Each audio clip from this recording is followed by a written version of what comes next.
ఇది ఒక సిచ్యువేషను. ఇప్పుడు ఏదైతే అది చూసి అది ఏది బోర్డు కొండ ఉందని వద్దంటున్నారా, ఆ ల్యాండ్ వద్దంటున్నారా? వాళ్ళకి ఏమైనా కాంపెన్సేషన్ ఇవ్వచ్చు ఫస్ట్ థింగ్. రెండోది ఫర్దర్ ఇక్కడ ఆర్డీ ఆఫీస్ నుంచి కానీ కలెక్టర్ ఆఫీస్ మనం తహసీల్దార్ ఆఫీస్ ఎవరెవరు పట్టాలు ఉన్నారు వాళ్ళకి ఎంత వాళ్ళు ఎంత ఖర్చు ఉన్నారు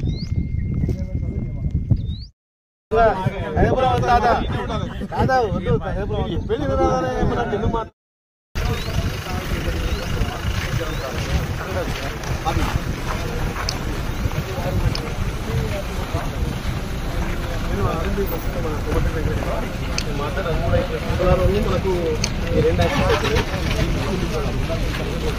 2